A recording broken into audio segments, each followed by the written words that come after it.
Hello बच्चों। आज हम लोग देखने वाले हैं इकाई सेल का प्रकार।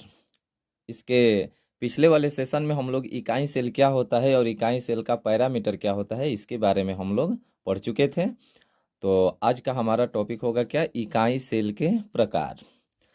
तो इकाई सेल के प्रकार के बारे में हम लोग जानेंगे। तो आइए जानने का प्रयास करते हैं सबसे पहले कि इकाई सेल कितने प्रकार का होता है। तो इकाई सेल को मुख्यतः दो भागों में बांटा गया है। इकाई सेल को मुख्यतः कितने भागों में बांटा गया है? दो भागों में बांटा गया है, जिसको आद्य इकाई सेल या प्राथमिक इकाई सेल या सरल इकाई सेल के नाम से जाना जाता है। और दूसरा जो होता है अनाद्य इकाई सेल। ठीक है ना। ये पहला आपका आद्य इकाई सेल, प्राथमिक इकाई सेल या सरल इकाई सेल, या एबीसी में इसको अभाज्य एकक सेल भी लिखा है। ठीक है ना। तो इस बात पर थोड़ा ध्यान दीजिएगा। इसको हम लोग संक्षेप में एससीसी यानी सिंपल क्यूबिक सेल कहते हैं। यही हमारा मेन चीज है। इसको लिखा हुआ है आद्य इकाई सेल या प्राथमिक इकाई सेल या सरल इकाई सेल। ठीक है। या अभाज्य एकक सेल यानी अभाज्य एकक कोष्टिका। तो ध्यान से देखेंगे, इसका परिभाषा देखते हैं। तो इस प्रकार के एकक कोष्टिका में अवयवी कण जो होते हैं घन के आठों कोनों पर उपस्थित होते हैं। अवयवी कण वही अणु, परमाणु, आयन, ये सब आठों कोनों पर उपस्थित होते हैं। उसे हम आद्य इकाई सेल कहते हैं। तो जो केवल अवयवी कण जो केवल कोनों पर उपस्थित होंगे, कार्नल पर ही होंगे, ठीक है ना, तो उसको हम बोलेंगे क्या, आद्य इकाई सेल या प्राथमिक इकाई सेल या सरल इकाई सेल या अभाज्य इकाई सेल।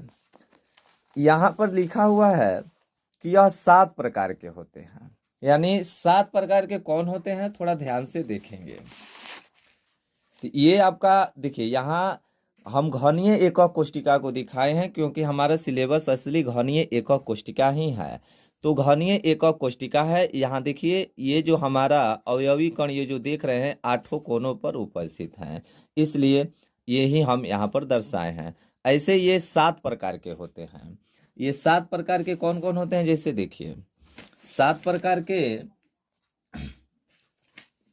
देखिए यहाँ ये 7 प्रकार का दिया है।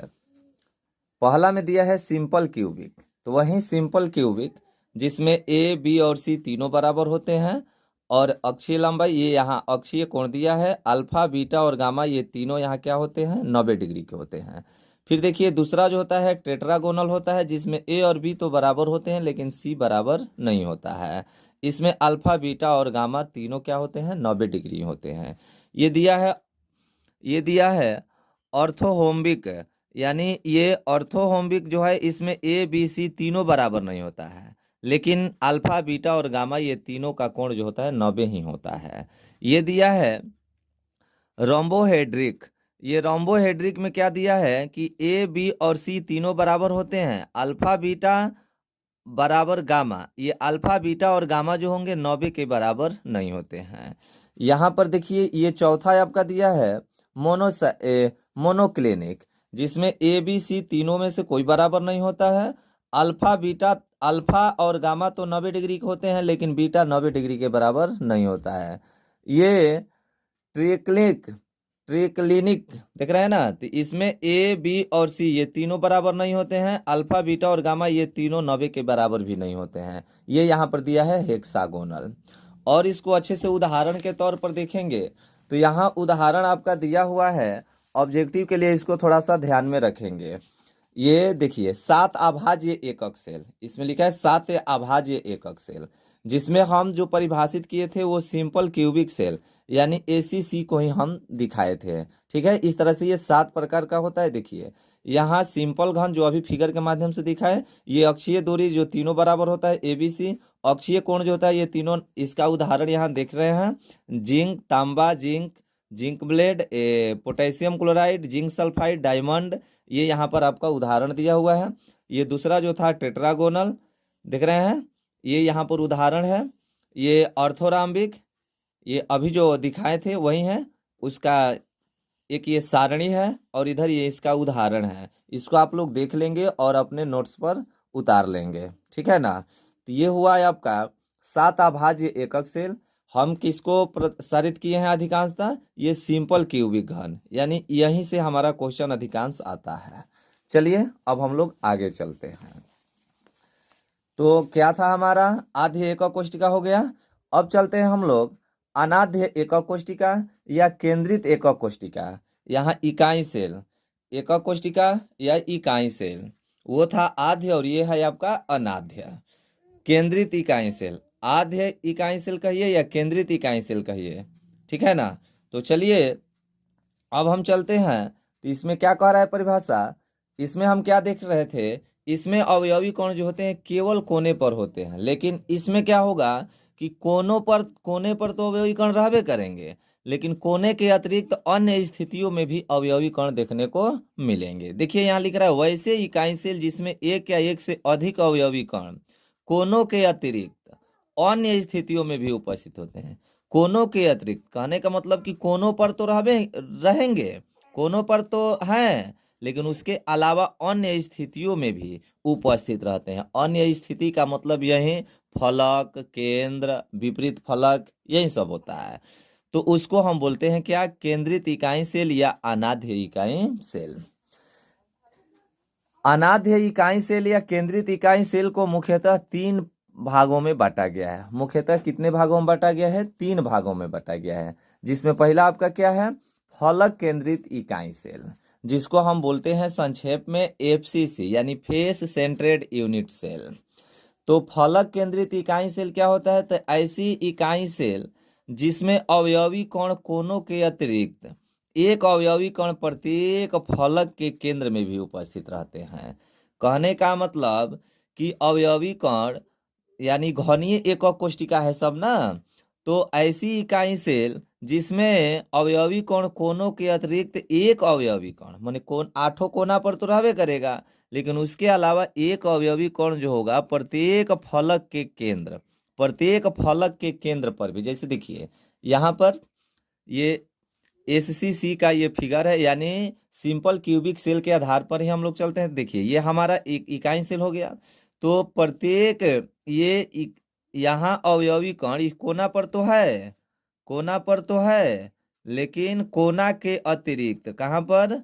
देखिए ये 8 कोना पर है और इसके अतिरिक्त प्रत्येक फलक पर भी है। देखिए ये एक फलक हुआ तो एक, फिर इधर एक फलक है 2, फिर इधर एक फलक है 3, फिर यहाँ एक देख रहे हैं 4, और एक ये बड़ा वाला और एक ये बड़ा वाला, तो इसलिए यहाँ बीच में 2 रख दिया गया, यानी 6 फलक होता है।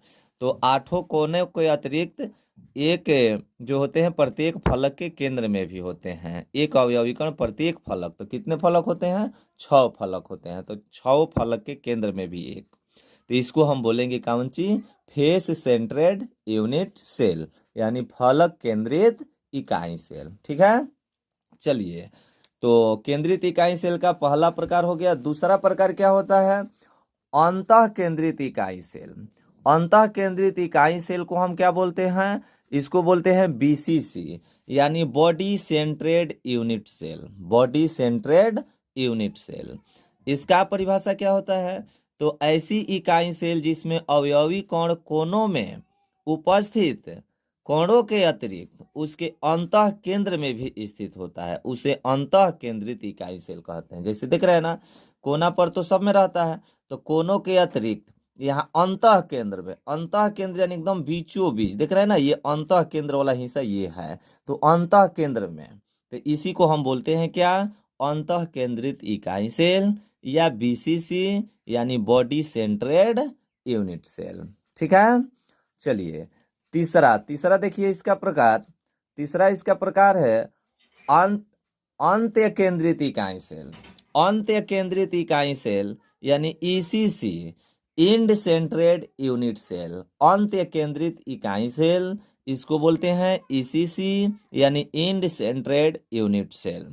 ठीक है, तो इसमें क्या होता है? तो ऐसी इकाई सेल जिसमें अवयवी कण कोनों पर उपस्थित अवयवी कणों के अतिरिक्त, कोनों पर उपस्थित अवयवी कणों के अतिरिक्त एक अवयवी कण 2 विपरीत फलकों के बीच उपस्थित होता है। एक अवयवी कण जो होता है 2 विपरीत फलकों के बीच उपस्थित होता है।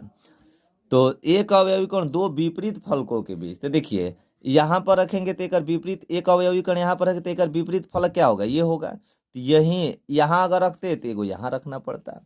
तो इस तरह से हमारा जो केंद्रित इकाई सेल था, तो केंद्रित इकाई सेल को 3 भागों में बटा गया। कौन कौन? फलक केंद्रित इकाई सेल। तो फलक केंद्रित इकाई सेल क्या था? तो ऐसा इकाई सेल था जिसमें अवयवी कण कोनों के अतिरिक्त एक अवयवी कण प्रत्येक फलक के केंद्र में होते थे, उसको बोलते थे एफसीसी। दूसरा क्या हुआ था? अंतः केंद्रित इकाई सेल यानी बीसीसी। बीसीसी को क्या हम बोलते थे?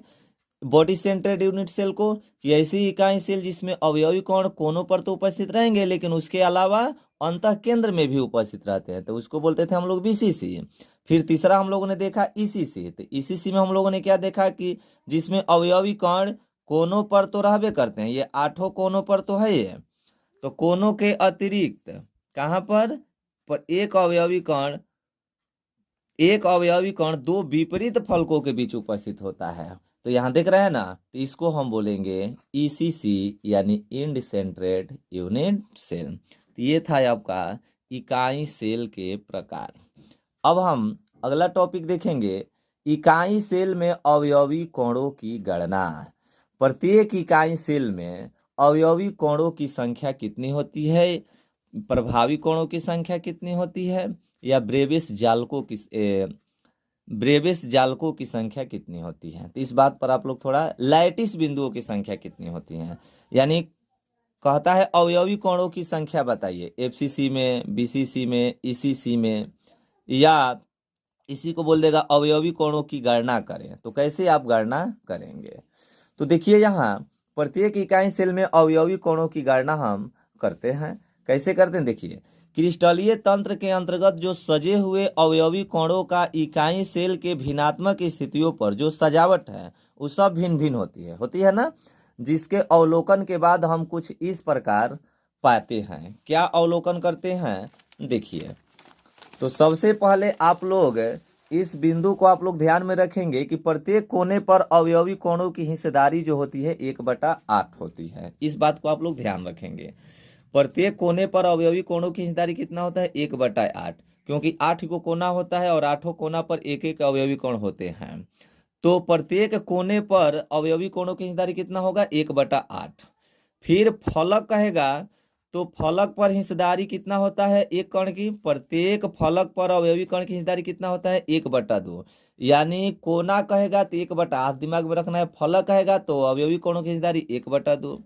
यह यदि केंद्र कहेगा तो केंद्र में तो केवल 1 होगा, और भुजा कहेगा तो 1/4। इस बात को आप लोग ध्यान रखेंगे, तभी हम अवयवी कोणों की गणना कर सकते हैं। ठीक है ना, यानी लैटिस बिंदुओं की संख्या बता सकते हैं। तो कोना कहेगा तो कोना पर अवयवी कोणों की हिस्सेदारी कितना होता है? 1/8। फलक कहेगा तो कितना होता है? 1/2। और केंद्र कहेगा तो कितना होता है? 1। और भुजा कहेगा तो कितना होता है? 1/4। अब चलिए, अब हम लोग उन सभी इकाई सेलों में अवयवी कोणों की गणना करते हैं। तो सबसे पहला था हमारा एससीसी यानी सिंपल क्यूबिक सेल, सरल इकाई सेल या प्राथमिक इकाई सेल में अवयवी कोणों की गणना। तो हम जानते हैं कि इसमें अवयवी कण केवल कोनों पर रहते हैं। एससीसी में केवल अवयवी कण कहाँ रहते हैं? केवल कोने पर उपस्थित होते हैं। अतः कुल अवयवी कोणों की संख्या क्या? तो कोनों पर अवयवी कोणों की हिस्सेदारी कितना होता है? 1/8, और 8 को कोना होता है। तो 1/8 × 8, ये 8 कट गया तो क्या हो गया? 1। अब यहाँ ऑब्जेक्टिव आपसे प्रश्न होगा कि सरल इकाई सेल में अवयवी कोणों की संख्या कितनी होती है, यानी लैटिस बिंदुओं की संख्या कितनी होती है, तो आपको बताना है 1। ठीक है। दूसरा, फलक केंद्रित घनाकार इकाई सेल में अवयवी कोणों की गणना करें। तो यानी एफसीसी में अवयवी कोणों की संख्या कितनी होती है आपको बताना है। तो आप जानते हैं कि एफसीसी कोना पर भी होता है और प्रत्येक फलक के केंद्र में भी एक अवयवी कोण होता है। तो यानी कोना पर अवयवी कोणों की हिस्सेदारी क्या होगा? 1/8 × 8, अभी बताएं ऊपर। तो ये हो गया 1। एकरा अलावा फलकों पर भी उपस्थित होता है। तो जानते हैं कि फलक पर अवयवी कोणों की हिस्सेदारी 1/2 होता है, और 6 फलक होते हैं। तो 6 × 1/2 यानी ये कट जाएगा तो कितना आ गया? 3। तो अब बताइए, कोना पर अवयवी कोणों की हिस्सेदारी 1 और फलक पर अवयवी कोणों की हिस्सेदारी टोटल आ गया 3। तो सबको जोड़ देंगे तो 3 ने क्या हो जाएगा 4। तो यानी एफसीसी में कुल अवयवी कोणों की संख्या कितनी हो गई 4। चलिए अब हम लोग चलते हैं अंतः यानी पिंड केंद्रित घनाकार इकाई सेल में अवयवी कोणों की गणना करेंगे। यानी बीसीसी में हम लोग देखेंगे कि अवयवी कोणों की संख्या कितनी होती है। तो आप जानते हैं कि कोना पर भी रहता है, तो कोना पर अवयवी कोणों की हिस्सेदारी कितना 1/8। 8 को कोना है तो 1/8 गुणे 8 बराबर क्या हो जाएगा, कट जाएगा, ये तो कट जाएगा, ये वाला देख रहे हैं ना, ये कट जाएगा तो आपका हो जाएगा 1। फिर अंतः केंद्र में भी अवयवी कोण होते हैं, अभी बताए थे वहां फिगर के माध्यम से। तो अंतः केंद्र में तो केवल एक होता है ना, तो यानी हो गया 1 और 1 दोनों को जोड़ देंगे तो कितना हो जाएगा 2। यानी बीसीसी में कुल अवयवी कोणों की संख्या कितना 2। ये यदि लैटिस बिंदुओं की संख्या भी पूछेगा तो यही बताएंगे हम लोग 2। अगला है हमारा अंत्य केंद्रित घनाकार इकाई सेल में अवयवी कोणों की गणना। यानी ईसीसी में, यानी किस में हम लोग देखेंगे, ईसीसी में अवयवी कोणों की गणना। ईसीसी में क्या होता है, कोनों पर अवयवी कोणों की हिस्सेदारी तो ये तो सब में रहता है 1/8 गुणे 8 बराबर 1 आ जानते हैं, तथा फलक में उपस्थित अवयवी कोणों की संख्या कितना हो जाएगा। तो जानते हैं कि 2 गो फलक यूज में होता था और फलक पर हिस्सेदारी 1/2। तो 1/2 और 2 विपरीत फलक न केवल होता है, तो 1/2 गुणे 2 यानी 2 2 ये कट जाएगा, यहाँ 8 8 कट के 1 और 2 2 कट के 1, दोनों को जोड़ देंगे तो क्या हो जाएगा। यानी ईसीसी में कुल अवयवी कोणों की संख्या कितनी होती है, तो ईसीसी में कुल अवयवी कोणों की संख्या यानी 1 + 1 बराबर क्या होता है 2। ठीक है, तो ये हमारा आज का टॉपिक ये समाप्त होता है इकाई सेल के प्रकार और इकाई सेल में अवयवी कोणों की गणना। अब हम लोग अगले दिन से पढ़ेंगे क्रिस्टलों में सीमित पैकिंग। ठीक है, धन्यवाद।